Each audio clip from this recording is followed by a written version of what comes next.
Hey, Crick. Remember, so you don't have to. We've seen Disney rely on lazily developed cash cows for a while. While they can innovate with groundbreaking entertainment, they can also coast with easy, fast cookie-cutter media.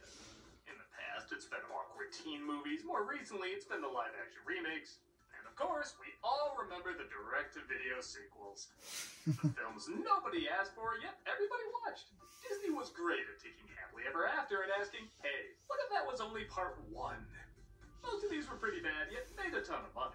So much so that 2 films originally meant to be straight-to-video were given big-screen releases. Jungle Book 2, Mowgli's Killing Spree.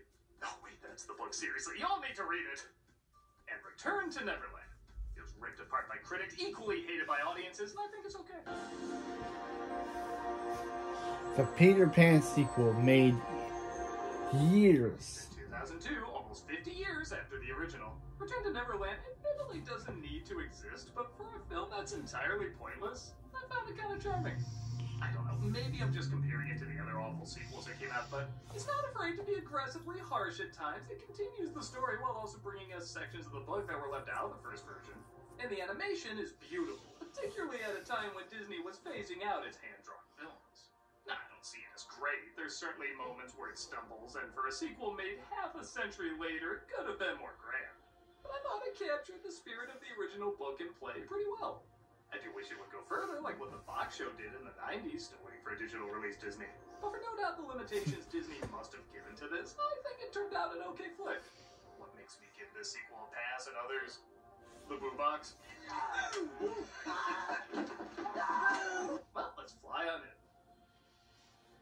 This is Return to Neverland.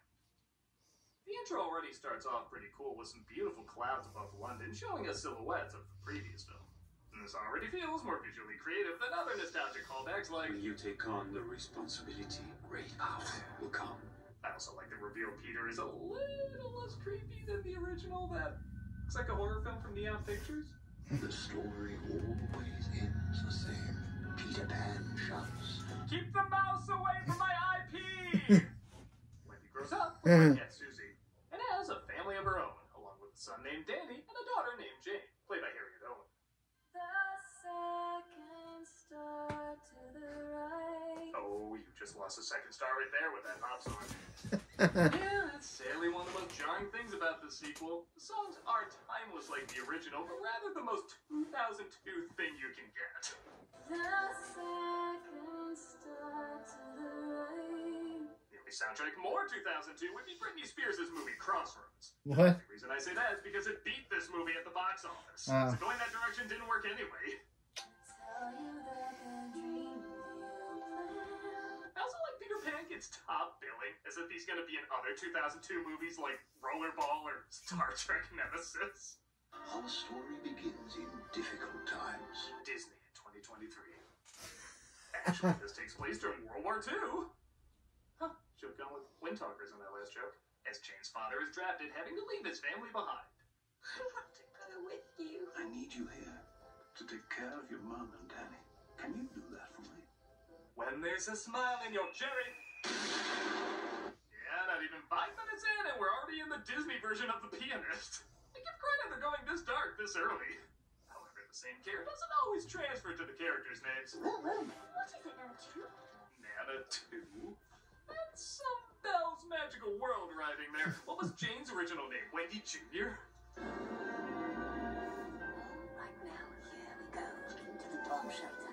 Sorry, I have to respect a Peter Pan movie that has the line, "Into the bomb shelter." I don't like freezing bombs. For a moment, it sounded like cannons. On a pirate ship. Oh, great, now I'm scared of pirates. You are terrible at this. Jane makes it home alive. Again, I love I have to start off a Peter Pan movie clarifying that. And she tries listening to the radio while Wendy tries to distract her son with stories of Peter Pan. Hope will never win as long as there's faith, trust, and pixie dust. Ah, so like your cut. Hey, what's this rated? What did you just say? Go quiet, but Wendy has told her children have to be put on a train to send them away from the bombings in London. Wait, what did that kid just say? Did he just say the C word? Disney, Disney, come on. Tropes that take you on adventures even more scarring than World War II London. Peter Pan isn't real and people don't these stories of Peter Pan, but wars forced Jane to grow up faster than she expected. You must have faith. Faith? Trust pixie dust? Mother, those are just words from your stories. They don't mean anything. You were the leader of our resistance. You know how stressful it is. This is honestly a well-played emotional moment ruined by, you guessed it, the out-of-nowhere lame-ass pop song. I try. Why? Oh, don't make me say it. Don't make me say it. I feel like Phil Collins would have done this better. But only because he would have elevated from dumb to stupid. And sure, the original has songs that aren't sung by the characters either, but sing me one song from this movie right now. Don't even think about it. You can't do it, but the other, following the lead, or when there's a smile in your heart, which is better. The Jane's ship comes in as Captain Hook and his pirates mistake her for Wendy and kidnap her.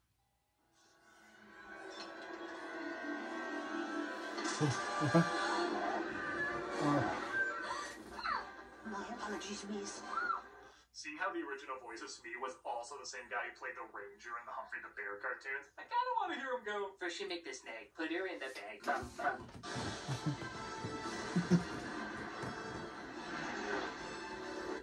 Do I even need to say why this scene is awesome? We could have just got from them throwing her on the ship and making their way to the star. But they go out of their way to give us some really cool animation where you really feel the weight and size of the ship flying over London. If the original flying over London scene was magical and enchanting, then this is destructive and beautifully chaotic. It's a short moment, but it is so cool, I don't think it gets enough attention. Teleport to Neverland using some of Mary Blair's original design from the first film, that's a nice touch. And Hook plans to use Jane as bait to lure Peter Pan. And to be fair, it does work. Oh, and for some reason the crocodile's replaced with an octopus in this one. I don't really know why some of the funniest animation of all time has come from that character. And I don't know, tentacles just aren't that funny. They're other things to other people, I guess, but that just makes me look at this more suspiciously. Oh, the crocodile wants me dinner first. As Corey Burton as Hook and Blaine Weaver as Pan, and honestly, most of the replacement actors do a good job recreating the sound and charm of the original characters. Well, if you're Wendy's daughter, you're gonna love it here. Touch the rainbow, mother! Yeah, that doesn't work as good. Fly past this portion as fast as you can. No time to see anyone. They're all just somewhere else, feeding their cats. Oh, God damn it. Shanghai, Hong Kong, Fu Yang. What's that supposed to be a reference to? On purpose. She's just jealous. All girls feel like that around me. Anyone else feel like Peter grew up in the gas station? He takes her to his hideout and introduces her to the Lost Boys. Slightly, Nibs. Our individual names are Nana 3 and Nana 4. Goody. And that's Toodles. I like they got actual kids to voice the Lost Boys, as the originals did sound like Patrick the Starfish half the time. Terrible what? Wendy Bird. Wendy Bird. I also like it. Play around with Neverland wiping your memory a little bit more in this one, as Jane is not even there for a few minutes and she already has trouble remembering her brother. You remind me of someone I know. The animal skin, the human face, the Yo, random attacking of a girl. You're Nicolas Cage. With Tinkerbell, unsurprisingly cheering her ex. I have to get back to my plane. Why? Because if a certain rank saw a certain flying ship, they'll probably be stopping here too. The heart of the movie really is around Jane having both the same yet opposite problem of her mother. They're both forced to grow up too quickly, but unlike Wendy, who valued her youth but learned the importance of maturing, Jane sees the importance of maturing but has trouble valuing her youth. I just want to go home. Well, you know, the only way out of here is to fly. I guess that shit they'll make you fly from Neverland to Wonderland. Jane tries to teach Jane to fly, and while the slapstick isn't anything that great, this bit makes me laugh hard. Even Wile E. Coyote would be like, there's internal bleeding there. Hey folks, we're starting YouTube memberships. If you want access to emojis, polls, behind-the-scene videos, and other perks, check out and see if you want to become a member. And we'll be playing Final Fantasy VII every Friday on Twitch. I've never played a Final Fantasy game before, so I'm excited to see what they're like. Hope to see you there. When Jane season of them are taking anything seriously, she curses them all, including Tinkerbell, saying she doesn't believe in fairies, instantly making her sick. At first I thought, oh man, we're doing this in the first film again, but then I realized I never did this in the first film. It's one of those moments I Mandela affected in my head. I'm so used to seeing it in every version of Peter Pan, I legit forgot this wasn't in the original Disney movie. And it feels so natural that it should be there. Another bit missing from the first, Hook's manipulation of Wendy, or rather her daughter in this version. My sources tell me you wish to return home. I guess we got something similar with Tinkerbell, but because of that, you had to skip the other famous scene of believing in her to restore her life. I mean, how did she survive that with just a pep talk? I know these don't sound like big deals because they're in all the other versions, but these takes on these characters are so iconic. It does make a difference to see it done with this Tinkerbell and this Captain Hook. Hell, even Jane is technically a character from the story. She just makes an appearance at the end. And fittingly, I don't think Hook manipulating this version of Wendy would have worked. She seems too smart and dedicated to Peter. But Jane doesn't even like Peter, and is desperate to get home because she takes the responsibility her father gave her so seriously. For these characters, this legit works. Also, this picture of Hook's mother is spectacular. Oh, my dear sweet mother. I love it because you have to ask the question, did he dress up like that for the picture to trick her? Or does his mother actually have a mustache and two hooks? Either answer is hilarious. Peter stole my treasure. He says Peter took his treasure and the crew would mutiny if they returned home without it. I guess we're in the same boat. The same boat. That's it. How do you not cut himself while doing that? That's Wow. But if she helps him find his treasure, he'll help her get home. Granted, I'm not sure why he can't just sneak up on their hideout again. It doesn't look like they moved, and for that matter, who the hell did they hang recently? We don't get Jane to believe in fairies. Tink's light's gonna go out. As Tink starts to fade, Peter thinks restoring Jane's faith and having fun and imagination will get her believing in fairies once more, saving her life. She tells him the game she really wants to play is Treasure Hunt. Treasure hunt? That's a great idea. Again, I like the idea the boys are tricking her to save Tink's life while she's tricking them to try and get home. I'm pretty sure there's no characters in Neverland who actually tell the truth. This also leads to the only song actually sung by any of the characters, and We play, we sing on limbs of trees, so we wake up to a beat. That was like the same bridge from there's Lion just not King. meant to be songs in this movie. I feel bad saying that because apparently They Might Be Giants wrote this song, and I like them a lot. And maybe if they sung it, this would work. But with these kids, you're almost as bad as... Okay, I can't go that far. They lead her to the treasure and even welcome her as their first lost girl. Yeah,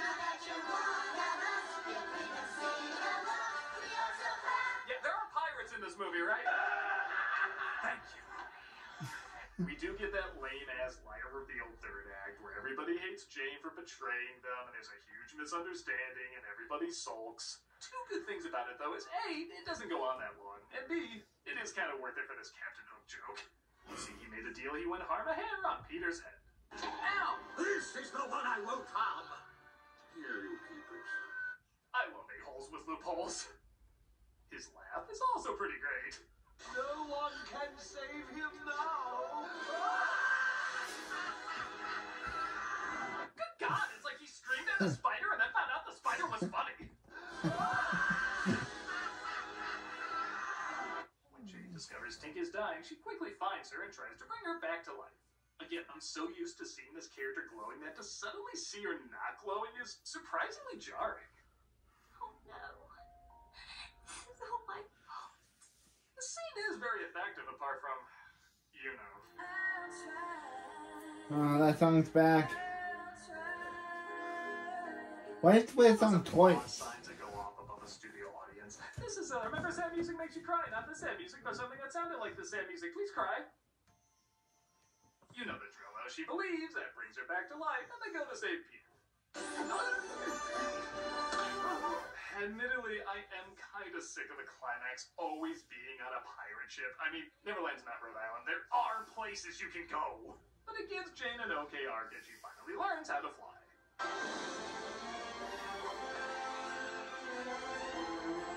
Still easier than flying in Kingdom Hearts. The octopus octopus attack still not being as funny as the crocodile. And man, this originally was meant for home video because we're just an hour in and it's almost over. Darling, what's wrong? Mommy, what is it? They fly back to London and Jane has all sorts of new stories to tell about Peter. Even Daddy returns home. Daddy! That's pretty lame, even though I guess it's not surprising we could all see it coming. However, this I didn't see coming. Young Peter shares a very nice scene with grown-up Wendy. Wendy? Hello, Peter. I'll admit, most of the movie I was kind of on the fence, but this is the scene that pushed me into liking it. I always like stories about someone who aged talking to someone who didn't. And not metaphorically, I mean literally. It's difficult to get across certain life experiences to someone who hasn't gone through them. So one character who has gone through them meeting up with another who hasn't, I find interesting. And even though they don't talk in great length, you can tell they both feel awkward, but also delighted to see the other is comfortable with where they are. Changed? Not really. She helps show him a little bit of maturity by accepting she can grow up, and he helps show that she can still fly because she's filled with childlike happy thoughts. It's a short moment, but it's pretty damn great. Hooray! What'd you bring me? Scallops. So many scallops. And that was Return to Neverland. Not as good as these, but definitely better than these. I guess I can see how someone wouldn't get into it. It's not really a necessary sequel, nor is it particularly grand or epic. But the callbacks to the classic parts of the story left out of the first one, mixed with just enough spirit and charm, make it an okay watch for me. It's one of those films that easily could have been phoned in like many other Disney sequels, but they put just enough effort into it that I think it earned its big screen release. To me, it's a series of good moments adding up to a good enough flick. Which, okay, doesn't sound like a ton of praise, but those moments really do have a lot of charm and even a little depth to them. They clearly won't win over as many people as the first film did, but it's a valiant attempt to capture at least a little bit of that magic. And when the first film is so magical, capturing even just a little bit of that goes a long way. I'm the nostalgic